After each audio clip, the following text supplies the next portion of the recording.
নমস্কার বন্ধুরা, পিউ কিচেনে তোমাদেরকে আরও একবার স্বাগত জানিয়ে আজকে একটা দুর্দান্ত নিরামিষ পটলের রেসিপি নিয়ে চলে এলাম। আজকে তোমাদের সাথে মৌরি পটল শেয়ার করব। একঘেয়েমি পটল খেতে ভালো না লাগলে বন্ধুরা একবার এই রেসিপিটা বাড়িতে বানিয়ে দেখতে পারো। তো চলো রেসিপিটা শুরু করি। আমি এখন কিছুটা ভাজা মশলা তৈরি করব। তার জন্য এখানে আমি 2 চামচ মৌরি দিয়েছি, হাফ চামচ গোটা জিরে, 2টো শুকনো লঙ্কা দিয়ে গরম শুকনো কড়াইতে ভালো মতো নাড়াচাড়া করে নিচ্ছি। ভাজা মশলাটা কিছুক্ষণ নাড়াচাড়া করার পরই আমি একটা ফাইন পেস্ট তৈরি করে নেব।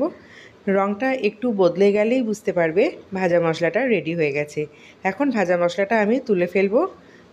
বন্ধুরা, ভাজা মশলার রঙটা বদলে গেলেই কিন্তু বুঝতে পারবে যে মশলাটা আমাদের রেডি হয়ে গেছে। এদিকে মশলাটা ফাইন পেস্ট হয়ে গেছে আর একই কড়াইয়ের মধ্যে 2 চামচ সর্ষের তেল গরম করে নিয়েছি। এখন এই তেলের মধ্যে আমি ডুমো করে কেটে রাখা পটলগুলো দিয়ে দেবো। চাইলে তোমরা পটলগুলো লম্বা করে কেটেও এটা বানাতে পারো, তবে আমি ডুমো ডুমো করে কেটে আলু দিয়ে আজকের এই মৌরি পটল রেসিপিটা তৈরি করব। নিরামিষের দিনে কিন্তু খেতে অসাধারণ লাগে এবং বাড়ির ছোট বড় প্রত্যেকে কিন্তু ভীষণ মজা করে খায় এই মৌরি পটল। একঘেয়েমি আলু পটলের ডালনা তো আমরা অনেক খেলাম, একবার এই রেসিপিটা বাড়িতে বানিয়ে দেখো বন্ধুরা, কথা দিচ্ছি ভীষণ ভালো লাগবে। আর নিরামিষ আলু পটলের রেসিপি আমি ডেসক্রিপশন বক্সে লিংক দিয়ে দেবো। দুর্দান্ত অসাধারণ স্বাদ। কিভাবে আমি নিরামিষ আলু পটল করেছিলাম সেই রেসিপিটা একবার তোমরা দেখে নিতে পারো, ভীষণ ভালো লাগবে। এছাড়াও পটলের কিন্তু আরও অনেক রেসিপি আছে, যেমন পটল ভাপা, পটলের দোরমা, সমস্ত কিছু লিংক আমি ডেসক্রিপশন বক্সে দিয়ে দেবো, একটু চেক করে নিও। বন্ধুরা, পটলগুলোর মধ্যে লবণ দিয়ে ঢাকা দিয়ে কিন্তু আমি ভেজেছি। দেখো কত সুন্দর পটলটা আমার ভাজা হয়ে গেছে। খুব সুন্দর নরম করে পটলটা কিন্তু ভেজে নিতে হবে। ওই একই তেলের মধ্যে আমি আরও 2 চামচ সর্ষের তেল অ্যাড করে হাফ চামচ গোটা জিরে আর 2টো শুকনো লঙ্কা দিয়ে ডুমো করে কেটে রাখা আলুগুলোকেও ভেজে নেব। আলুগুলোর মধ্যে কোনো রকম লবণ হলুদ দেব না, তাহলে কিন্তু কালো হয়ে যাবে এবং আলুটা দেখতে বাজে লাগবে। আলুগুলো আর পটলগুলো আমার ভাজা হয়ে গেছে। এখন ওই আলু পটলগুলো আমি একসঙ্গে কড়াইয়ের মধ্যে দিয়ে তার মধ্যে দিয়ে দেবো পরিমাণ মতো লবণ আর দিয়ে দেবো সামান্য পরিমাণে হলুদ গুঁড়ো। পটলের গায়ে আগেই লবণ দেওয়া ছিল, তাই লবণের পরিমাণটা কিন্তু এবার একটু বুঝে শুনে দিতে হবে। আর তার মধ্যে দিয়ে দিলাম পরিমাণ মতো হলুদ গুঁড়ো। লবণ আর হলুদ দিয়ে ভালো মতো আলু পটলটাকে আমি মাখিয়ে নেব। আর এদিকে আমি একটা বাটা মশলা রেডি করব। তার জন্য আমি 1 ইঞ্চি আদা আর 2টো কাঁচা লঙ্কা নিয়ে নেব। আজকের এই রেসিপিটা বন্ধুরা কেমন লাগলো তোমরা কিন্তু কমেন্টস বক্সে জানাবে।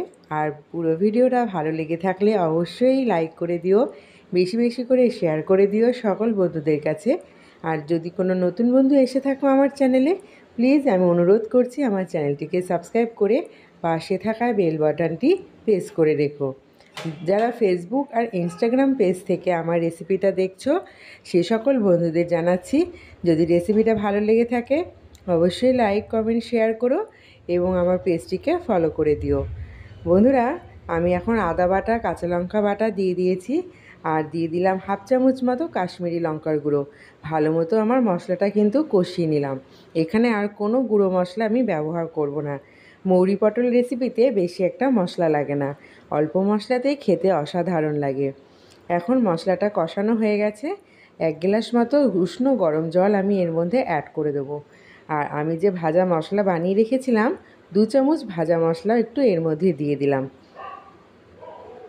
আজকের পুরো রেসিপিটা কিন্তু এই ভাজা মশলাতেই হবে। খেতে কিন্তু দুর্দান্ত লাগে বন্ধুরা, একটু অন্যরকম স্বাদ মৌরি পটল। একবার বানিয়ে দেখো, না বানালে কিন্তু টেস্ট বোঝা যাবে না।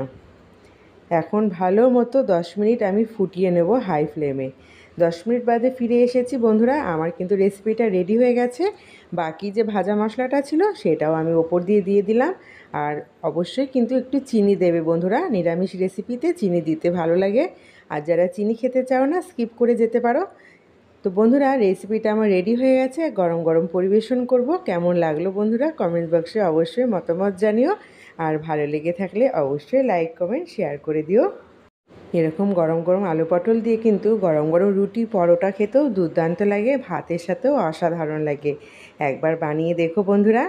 তোমরা আমার ভিডিওটা দেখার জন্য অসংখ্য ধন্যবাদ জানিয়ে আজকে রেসিপিটা এখানেই শেষ করছি। চলে আসবো নতুন একটা রেসিপি।